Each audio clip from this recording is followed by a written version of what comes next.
Amantíssimos irmãos e irmãs em Jesus, muito boa noite. Tem uns recadinhos aqui, eu gostaria de agradecer a toda a direção da casa, ao Marcos, a Tânia, a todos os colaboradores, pela paciência de nos ouvir, de nos convidar, de nos receber. Toda vez que nós viemos aqui, nós somos muito bem recebidos. E o carinho nosso é muito grande também. Neste mês aqui, o mês que vem, a gente tem uma sequência de palestras. Amanhã, dia 30, quarta-feira, eu vou estar na Fraternidade Espírita União, lá na Penha. Não sei se vocês conhecem, eu também não conheço a casa, vai ser a primeira vez. No dia 12 de maio, na Casa Espírita Amor e Esperança, no Sapopemba, também pela primeira vez. No dia 17 de maio, no Centro Espírita Josefa Olímpia de Oliveira, fica na Vila Matilde. Nós vamos lá falar sobre uma palestra que já fizemos aqui, A Vida em Outros Planetas. Há muitas moradas na casa de meu pai. No dia 29 de maio, estaremos no Grupo Fraternal Joana de Ângeles, lá em Guarulhos, bem pertinho de casa, pertinho da Rádio Boa Nova. E no dia 31 de maio, estaremos numa casa que acho que vocês não conhecem. É uma casa nova, chama Fraternidade Espírita Irmã Maria. Estaremos de volta aqui no mês que vem, falando sobre o Evangelho de Jesus. Bem, nós temos aí também uma novidade para vocês. Estamos de malas prontas, né? Eu e minha esposa. A partir do segundo semestre, nós estaremos mudando para a cidade de Atibaia. Vamos sair de Guarulhos e vamos para Atibaia. Então vai ficar um pouquinho mais longe de vocês. Mas o carinho, a atenção, sempre serão os mesmos. E toda vez que a equipe me convidar, nós viemos aqui para poder fazer a palestra com vocês. Tá bom? E amanhã também, não sei se vocês se lembram, dia 30, vai fazer 1 ano da desencarnação do meu irmão. Eu lembro que o ano passado ele desencarnou, 8 dias depois nós estivemos aqui fazendo uma palestra com vocês. E no dia 3 de maio, desencarnou meu pai também. Então foram em 72 horas, 2 desencarnações na família. Então, como vai fazer 1 ano, gostaria que vocês, quando pudessem, fizessem uma vibração pelos dois. E para quem não sabe também, o último recado aqui, amanhã, dia 30, o Divaldo Franco estará no Centro Espírita Perseverança, aqui na Zona Leste. Ele vai fazer uma palestra às 21 horas, tá bom? Eu não estarei porque tenho palestra também. Então ele divulga lá no Perseverança e eu vou divulgar na outra casa, tá bom? Lá na Penha. Hoje nós vamos falar sobre esse assunto aqui, ó. Fora da caridade não há salvação. Isso está contido no Evangelho segundo o Espiritismo, no seu capítulo 15. Então, levantando-se um doutor da lei, disse para Jesus para o tentar. Porque os doutores da lei, eles sempre queriam deixar Jesus numa situação que para eles era sem saída. Então, ele fez a pergunta ao mestre. Mestre, o que preciso fazer para possuir a vida eterna? E Jesus respondeu a ele, o que é que está escrito na lei? E o homem então respondeu, amarás o Senhor teu Deus de todo o teu coração, de toda a tua alma, com todas as tuas forças, de todo o teu espírito e a teu próximo como a ti mesmo. Disse-lhe Jesus, respondeste muito bem, faze isso e viverás.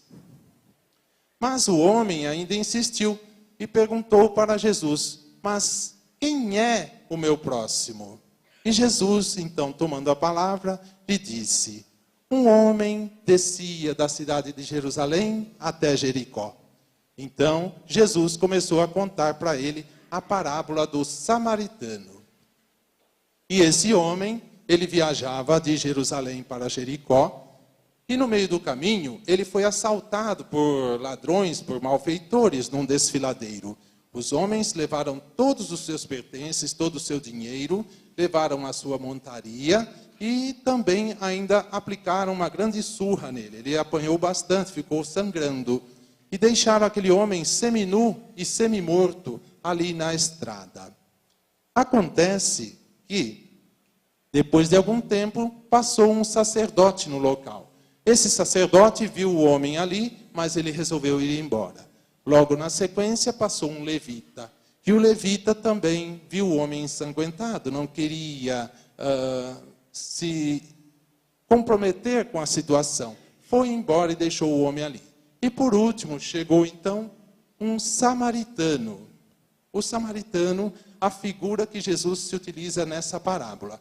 E para que nós tenhamos uma ideia, nós trouxemos aqui também o mapa da Palestina na época de Jesus. Então, para quem está aí atrás, está um pouquinho difícil de ver, mas nós trouxemos um outro mapa, esse colorido aqui. Acho que dá para ver melhor. Então, aqui nós temos a Palestina na época de Jesus. A Palestina, ela era dividida ao meio, aqui assim, nessa área azulzinha, é o Rio Jordão. À esquerda, nós temos ao norte a Galileia, ao centro a Samaria e ao sul a Judeia. E à direita, nós temos Galanítide, ao norte, Decápolis, ao centro e a Pérea, ao sul. Mas a parte que nos interessa é essa parte aqui onde está a luzinha, tá vendo? Galileia, Samaria e a Judeia. A Samaria, aqui onde está a luzinha, a parte central, os samaritanos, eles não eram bem vistos pelos judeus. Os judeus simplesmente detestavam os samaritanos. Eles também não se davam muito bem com os galileus. Mas os samaritanos era questão de honra, né? Como se fosse Brasil e Argentina, não é?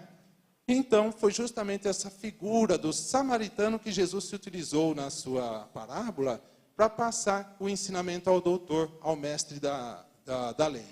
E então, ele disse que esse samaritano, ele passou pela estrada, ele viu aquele homem deitado e foi ver o que havia acontecido.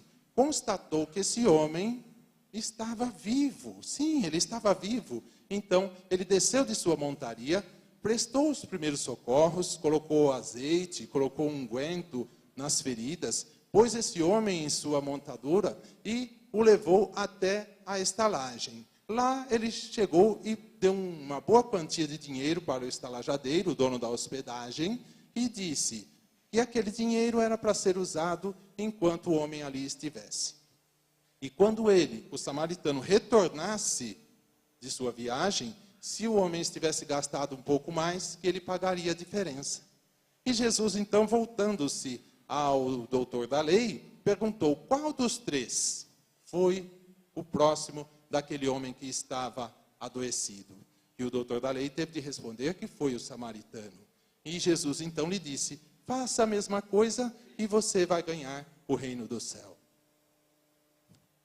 E toda a moral de Jesus se resume na caridade e na humildade. Vejam aí, a caridade e a humildade. Ou seja, as duas virtudes que são contrárias ao orgulho e ao egoísmo. A humildade e a caridade, Jesus sempre nos recomenda, enquanto que o orgulho e o egoísmo, ele sempre combate. Não é?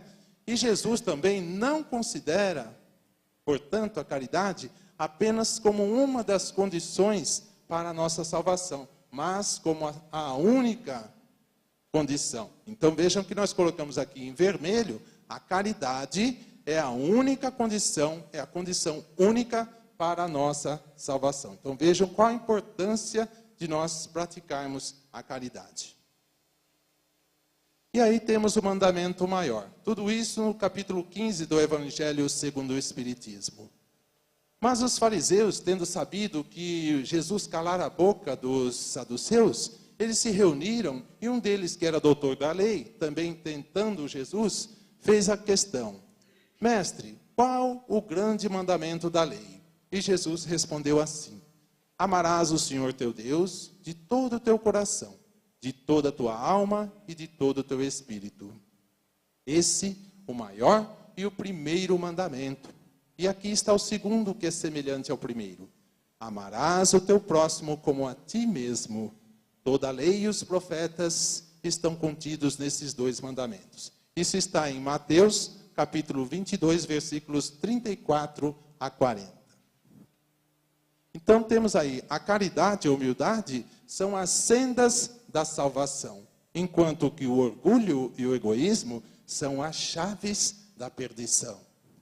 E não podemos amar Deus verdadeiramente se não amarmos o nosso próximo. E nem amarmos o nosso próximo sem amar a Deus. E também não podemos amar Deus sem praticar a caridade para com o nosso próximo, nosso semelhante. A necessidade da caridade segundo São Paulo. Olha aí, Paulo de Tarso traz isso para a gente. Ainda quando eu falasse todas as línguas dos homens e a língua dos próprios anjos, se eu não tiver caridade, ainda quando eu tivesse o dom da profecia, que penetrasse todos os mistérios e tivesse a perfeita ciência de todas as coisas. A fé é possível até o ponto de transportar montanhas. Se não tiver caridade, nada sou. E quando houver distribuído todos os meus bens para alimentar os pobres, e houvesse entregado o meu corpo para ser queimado, se não tivesse a caridade, tudo isso de nada me serviria. A caridade é paciente, é branda, é benfazeja. A caridade não é invejosa, não é temerária, nem precipitada, não se enche de orgulho. Não é desdenhosa, não cuida dos seus interesses, não se agasta nem se azeda com coisa alguma. Não suspeita mal, não se rejubila com a injustiça, mas se rejubila sim com a verdade. Tudo suporta, tudo crê, tudo espera, tudo sofre. Agora, essas três virtudes, a fé, a esperança e a caridade permanecem. Mas, dentre elas, a mais excelente é a caridade. Então, vejam a importância da caridade para a nossa evolução. Isso está em Paulo, na primeira epístola aos Coríntios, o capítulo 13, versículos 1 a 7 e também versículo 13. A caridade, ela está ao alcance de todas as pessoas, do rico, do pobre, do bonito, do feio, do gordo, do magro, do sábio, do ignorante.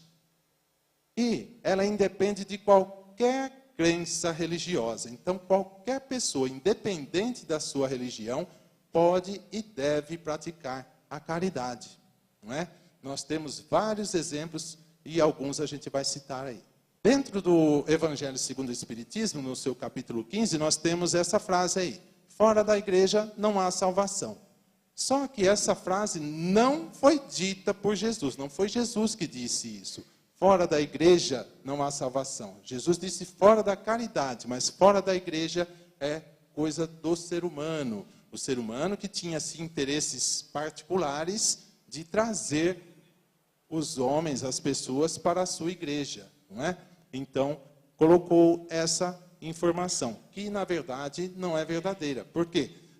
Essa informação faz com que os homens acabem entrando em conflito. Por quê? Se eu disser, fora da igreja não há salvação, para nós aqui, qual é a nossa igreja?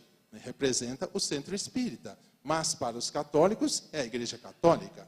Para os protestantes, é a igreja deles. Mas dentro do protestantismo, quantas divisões nós temos? Temos os metodistas, os adventistas de sétimo dia, os batistas e assim por diante.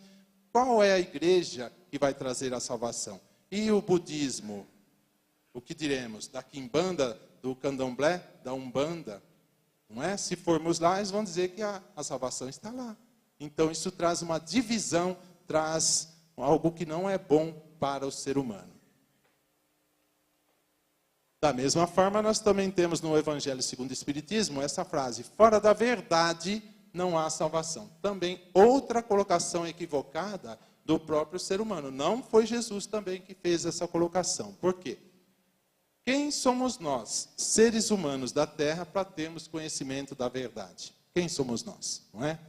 Nós já estivemos aqui falando sobre as colônias espirituais, falamos também sobre a vida em outros planetas, e quem assistiu a essas duas palestras deve se lembrar que nós falamos que o planeta Terra, dentro do nosso sistema solar, é o planeta, um dos planetas menos desenvolvidos. Somos muito inferiores. Então, se somos tão inferiores, quem somos nós para determos a verdade? Não é? Então, é uma coisa um tanto difícil de ser alcançada agora, pelo menos para nós. E, então, o ser humano tentando trazer as pessoas, arrebanhar as pessoas para as suas igrejas, colocam essas frases. E Jesus, lembrando, não disse isso, disse fora da caridade. Dentro de tudo isso que nós estamos falando, o Espiritismo, vejam aí, de acordo com o Evangelho, ele não diz, fora do Espiritismo não há salvação. Por quê? Porque nós espíritas já temos esse conhecimento da nossa inferioridade, que nós estamos aqui num planeta escola, num planeta de provas e expiação, e estamos em evolução. Portanto, nós não somos detentores da verdade e nem da salvação. E aí, eu estava até conversando ontem com a gerente do banco, hoje também minha esposa me chamou a atenção para poder falar isso aí, e a gente estava explicando essa questão. Fora da caridade, fora da igreja, fora da verdade, não há salvação. E o que eu estava explicando para a gerente do banco é o seguinte.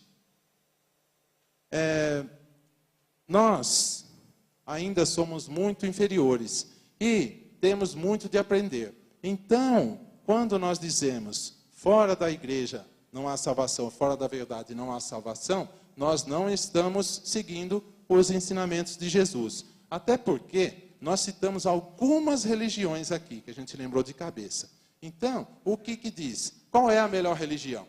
Qual é a melhor igreja? Se perguntar para o evangélico, é a igreja dele. Se perguntar para o católico, é a igreja dele. Se perguntar para o espírita, é o centro que ele frequenta, não é? Então, eu costumo dizer o seguinte, a melhor religião é aquela em que faz com que o ser humano se melhore, que faz com que o ser humano evolua, que ele melhore a sua condição moral, a sua condição espiritual. Essa é a melhor religião. Pode ser a evangélica, pode ser a católica, pode ser espírita, budista, quimbandista, umbandista, não tem problema nenhum. Aquela que faz com que a pessoa se melhore é a melhor religião. Tá bom? E aí nós temos alguns exemplos de caridade. A gente falou para o casalzinho 20 aqui da frente, o Jurandir e a Janete, que a gente ia citar o nome deles. Está aqui, ó.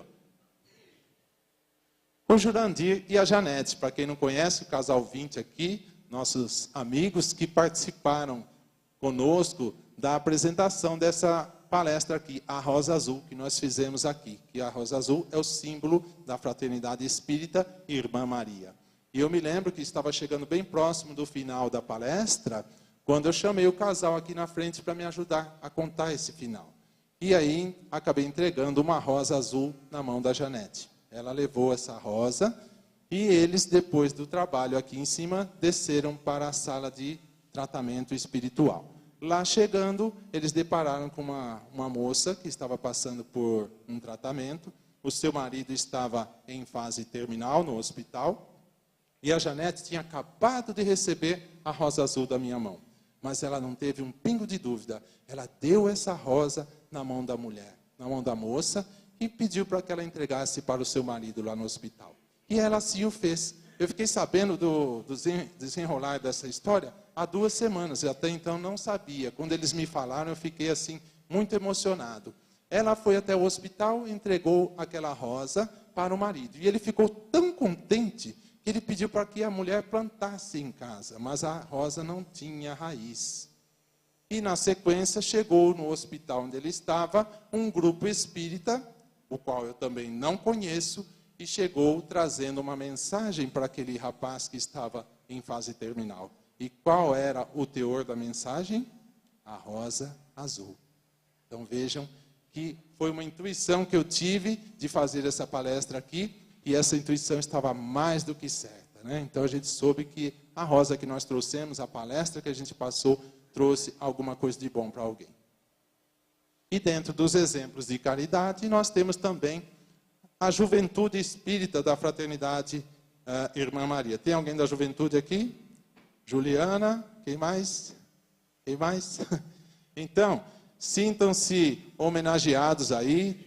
Levem meus parabéns para toda a fraternidade, para toda a equipe, né? Por quê? Para quem não sabe, foi feita uma campanha de arrecadação de alimentos para uma tribo de índios lá na Zona Sul, em Santo Amaro. Para quem não conhece São Paulo, porque a gente está falando, porque a palestra está sendo transmitida para todo o Brasil, para o mundo todo, via internet.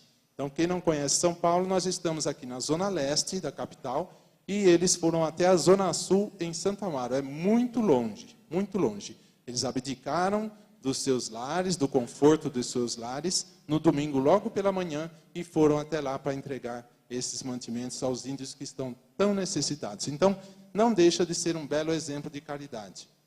E aquelas pessoas que trouxeram os mantimentos também estão praticando a caridade. O outro exemplo, ele não está aqui hoje, pelo menos não vi, né? O grupo Apenas um Sorriso, é o nosso querido Márcio Massaroto, que é da Fraternidade Espírita Irmã Maria também. Para quem não sabe, ele tem um grupo de teatro, e esse grupo faz apresentações em albergues, né? Atendendo os nossos irmãos moradores de rua. Eles apresentam peças teatrais, fazem palestras motivacionais, e já nos convidaram, e nós estamos participando com eles também, com apresentações de playbacks do Elvis Presley. Tudo isso para alegrar à noite a vida daquelas pessoas que não têm um lar para dormir. Quando nós chegamos lá, o salão fica repleto. Não, eu digo, nós não sou só eu, a equipe toda. O salão fica repleto, esperando a nossa chegada, para que a noite deles seja um pouquinho melhor, que eles tenham um pouquinho mais de alegria. E aqui colocamos também, em quarto, um sargento PM, eu até não coloco o nome dele aqui, porque eu não falei com ele, mas ele é evangélico. Esse é um sargento que trabalhou comigo, e ele é uma pessoa que faz distribuição de alimentos, ele distribui jantar, né, comida quentinha à noite para os moradores de rua. Isso sai do próprio bolso dele, ele prepara toda a comida na casa dele com a esposa, e ele me disse: Aloísio, a comida que eu entrego nas mãos dos nossos moradores de rua é a mesma que eu como em casa. O cardápio é o mesmo. Não há diferença nenhuma na qualidade nem na quantidade. E ele faz isso tudo por conta própria. Então, são pessoas que merecem a nossa consideração e são exemplos de caridade. E por falar em exemplo de caridade, nós temos aí a figura do Eurípides Barçanufo. Não sei se vocês conhecem, mas podem inclusive acessar no site da Fraternidade Espírita, tem a biografia dele, viu? Se tiverem um tempinho, dá uma lida lá, vocês vão ver com mais ênfase aquilo que eu vou passar aqui. O que eu vou passar é um pequeno resumo. Para quem não conhece, são as fotos do Eurípides Barçanufo, tá bom? Um grande brasileiro. Vamos ver alguns detalhes da vida dele. Ele nasceu na cidade de Sacramento, em Minas Gerais, no dia 1º de maio de 1880. Por isso também que a gente está colocando a figura dele aqui, até porque estamos bem próximo da data de aniversário dele, 1º de maio. E ele desencarnou no dia 1º de novembro de 1918, com apenas 38 anos de idade, vítima da pandemia de gripe que assolou o nosso país no final do século XIX e início do século XX. Ele auxiliava os professores e lecionava para os seus colegas de classe. Em janeiro de 1902, ele fundou o Liceu Sacramento, onde ele exerceu a profissão por 5 anos seguindo, lecionando, inclusive, todas as matérias do curso quando era necessário. Então, vejam que era uma pessoa muito inteligente, muito dedicada, e utilizava o seu conhecimento para passar para os outros. Isso é um ato de caridade também. Ele redigiu por 2 anos a Gazeta de Sacramento, e na Gazeta ele escrevia sobre economia, política, direito público, escrevia também sobre métodos educacionais, literatura, filosofia, entre outros assuntos. E também tinha profundos conhecimentos de direito e também medicina e direito. Então vejam que ele era conhecedor de muitas coisas. Vejam o que mais ele conhecia. Ele conhecia astronomia, filosofia, matemática, ciências físicas e naturais, literatura, e tudo isso com uma segurança tão grande, e o mais interessante, que ele não tinha sequer o diploma do curso superior. Então vejam que é uma pessoa que era autodidata, fazia os seus estudos e passava todo esse conhecimento às demais pessoas. Então, tudo isso fez com que ele se tornasse um grande espírito. E pelo período de 6 anos, ele também foi vereador lá na sua cidade. Mas, por divergências com o governador de Minas, ele acabou se afastando da política e voltou-se, então, para a religião. Para quem não sabe, Eurípides Barçanufo, ele foi um fervoroso católico. Ele era católico. Ele era presidente da Conferência de São Vicente de Paula. E quando ele tomou conhecimento de algumas curas que estavam acontecendo por meio do Espiritismo, e que seus parentes na cidade de Santa Maria, lá em Minas Gerais, frequentavam o Centro Espírita Fé e Amor, e lá eram feitas curas. Então ele foi até lá para poder conhecer que doutrina era essa. Então, em 1905, ele converteu-se ao Espiritismo e tornou-se, desde então, o maior divulgador da doutrina naquela região mineira. Vejam que interessante. E ao comunicar o fato à sua mãe, ou seja, para dizer para sua mãe que ele tinha se tornado espírita, a sua mãe entra numa crise muito grande. E ele, então, percebe que a doença que assolava a sua mãe nada mais era do que uma obsessão. Ele viu o espírito obsessor que estava perturbando a sua mãe. E em companhia de seu tio Mariano, ele evocou esse espírito, que é um irmão ainda inferior, e acabou conseguindo distanciar esse irmão de sua mãe. A sua mãe ficou curada por meio do Espiritismo. E, durante 12 anos e 7 meses, ele foi presidente do Grupo Espírita Esperança e Caridade, que foi fundado por ele mesmo. E desse grupo surgiu, então, no dia 2 de abril de 1907, o magnífico e grande colégio Allan Kardec. Vamos ver aí. Aqui temos a foto do colégio Allan Kardec, fundado por Eurípides Barçanufo, no dia 2 de abril de 1907. Para quem não sabe, esse foi o primeiro colégio espírita do Brasil. E também ele dirigiu esse colégio até 8 dias antes da sua desencarnação. Todas as quartas-feiras ele lecionava, ele ensinava o Evangelho a todos os alunos do colégio.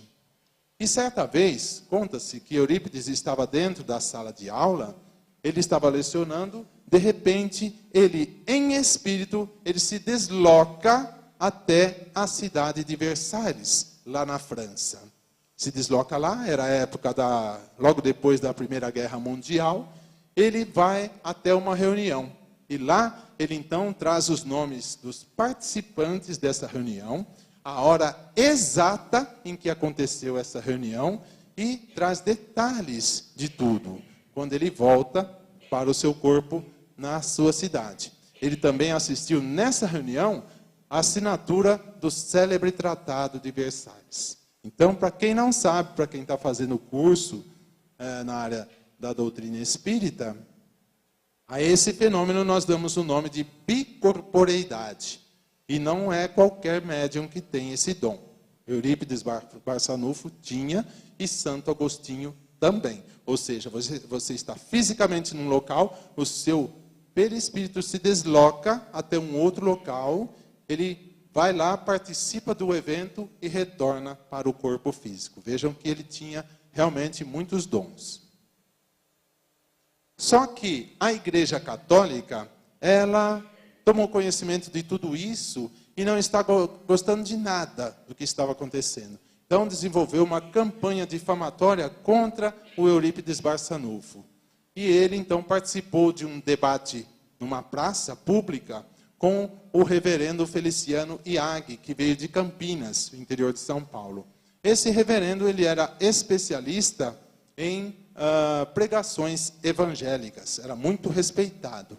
Então, o próprio reverendo começou a falar na praça pública. E ele começou a falar e criticou muito.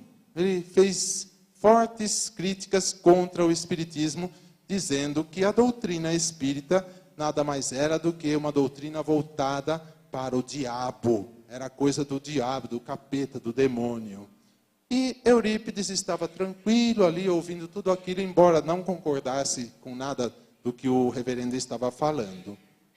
Chegada a sua vez de falar, ele então acaba tomando a palavra e diz que o Espiritismo, na verdade, é uma doutrina em que se pratica a caridade para com o semelhante. É uma doutrina em que se estuda o Evangelho de Jesus. Portanto, não tem nada a ver com o diabo, não tem nada a ver com coisa errada. E depois de terminar a sua fala, o que ele fez? Ele foi em direção ao reverendo e deu-lhe um forte abraço. Abraçou o reverendo. Aquela atitude acabou emocionando todo o público. Público esse que chegava a mais de 2.000 pessoas na praça pública. Eurípides Barçanufo também era dotado de diversas faculdades mediúnicas. Vejamos aqui, ó. Ele tinha a mediunidade de cura, ele era receitista, ele era auditivo, era vidente, era intuitivo, falante e também psicógrafo. Vejam que ele tinha muitas mediunidades e utilizava tudo isso em prol do seu semelhante.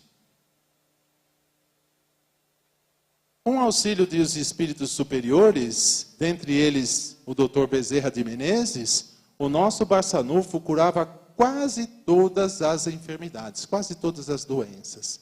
E para quem não sabe também, ó, Eurípides Barçanufo, José Petitinga, Jesus Gonçalves e Manuel Filomeno de Miranda fazem parte da equipe espiritual do Dr. Bezerra de Menezes. Quem quiser maiores detalhes, é só ler esse livro aqui, ó, Amanhecer de uma Nova Era, do Divaldo Franco, ditado pelo espírito Manuel Filomeno de Miranda. Eu sei o capítulo, mas não vou dizer, vocês que leiam o livro.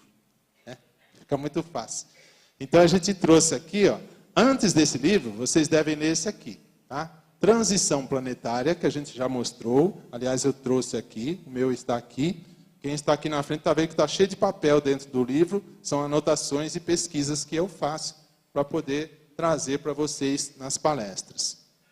Nesse livro aqui, o Divaldo Franco, com o Manuel Filomeno de Miranda, trazem a informação de que o planeta Terra está passando por uma fase de transição, de provas e expiação para a regeneração. E de acordo com o espírito Emmanuel, o planeta Terra entrará em regeneração a partir do ano 2050. Quem quiser pode pesquisar no programa Transição, que foi feito com o Divaldo Franco na Rede TV, no dia 15 de maio de 2011. Ele traz essa informação. Então falta pouco tempo para a gente passar para uma nova fase.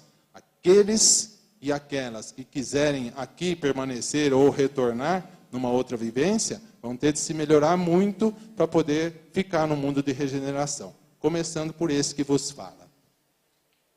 E depois, então, nós trouxemos a capa do livro Amanhecer de uma Nova Era. Esse à nossa direita, amarelinho, é o que a gente falou, onde temos a informação da equipe que acompanha o Dr. Bezerra de Menezes. Eurípides Barçanufo, José Petitinga, o Jesus Gonçalves e o próprio Manuel Filomeno de Miranda.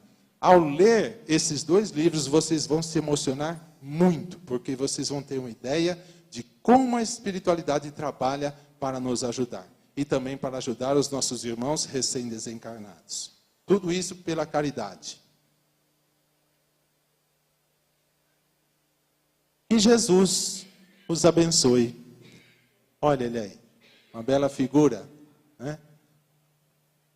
E obrigado pela atenção de vocês.